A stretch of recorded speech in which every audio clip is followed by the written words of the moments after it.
Hey there, I'm Allysia from Piano TV, and today we're going to look at the top 20 reasons why you should learn how to play piano. It could have been like the top a million reasons why you should learn piano, but I figured a 5-hour video might be a little over the top. So I pared it down to the top 20 reasons, and before we get started, I just want to let you know that piano's the best instrument, even though all this information could apply to pretty much learning any other musical instrument. Not biased at all, I'm just saying piano's the best. All right, here we go. Reason number 1, gray matter. Apparently, adult musicians have more of it than adult non-musicians. So I don't really know what gray matter is, but it has something to do with the brain, and I assume that when there's more of something in the brain, it's probably a good thing. We'll take that as a win. Number 2, white matter. Apparently, you guessed it, musicians have more white matter in their brains than non-musicians. So this is basically like saying musicians have brains that are more flexible, adaptable, and able to form connections easier. Musicians learn better and quicker. So the longer you've been playing, the better you'll be at assimilating new information and learning new skills. So this is all basically to avoid becoming that cranky old lady down the street who's like yelling at all the kids all the time. Oh crud, where did I leave my keys? Oh yeah, they're in my hand. People who play musical instruments tend to have a larger and more active memory situation in their brains. If people often say to you, oh, you'd never understand, or that you have the, emotional sensitivity of a rock, music can help. You can finally understand nuance because music makes your emotional perception stronger. What was that, Sonny? Music keeps the ears young. The audio cortex doesn't deteriorate as rapidly in older musicians who are musicians.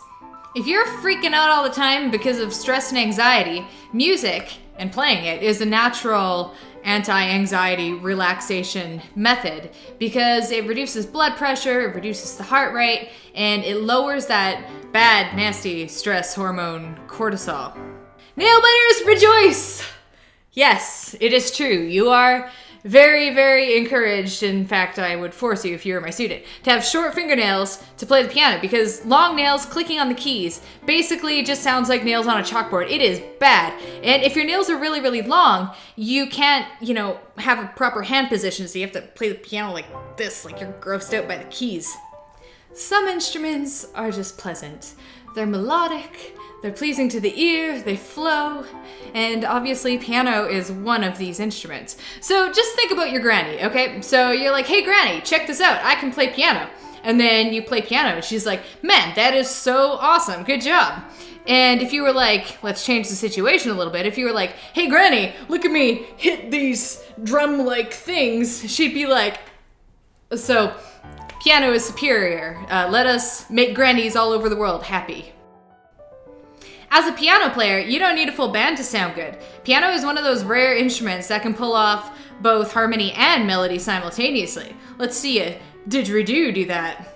Pianos are just straight up classy furniture. So you could have like the ugliest room, throw a piano in it, and suddenly it's like 1,000 times more awesome and people will be talking about how classy you are. Piano is gentle and loving to your fingertips.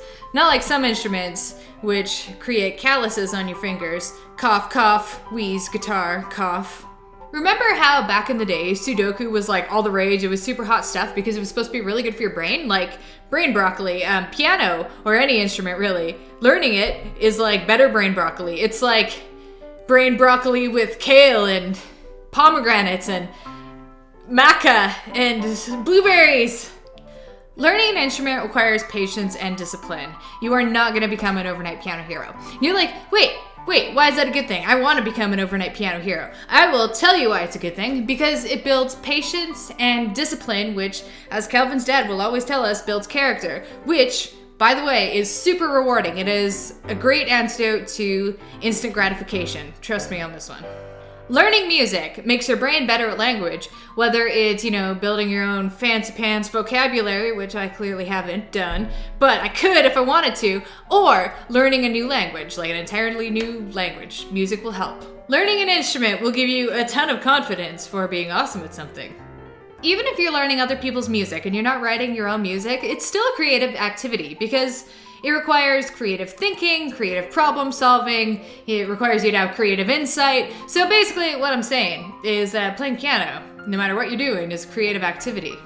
Playing the keyboard increases human growth hormone, which is great if you want to age in style and have like fewer aches or pains and less wrinkles and all that good stuff. You will, as a piano player, also gain EXP stats and points in other areas of your life as well, such as your ability to stay alert and focused and, your planning skills. And last but not least, probably the most important, the 20th most definite reason that you should learn how to play piano is it's fun. It's fun, that's it. Nothing crazy, no fireworks, it's fun. Thank you for watching this video. If you're all pumped up to learn piano now, stay tuned and subscribe to this YouTube channel as well as my blog that goes along with this whole shebang. And you will learn how to play piano. It'll be super fun. So let's go on an adventure. That was loud. All right, take care, bye, see you, toodles, sayonara. That's all I got.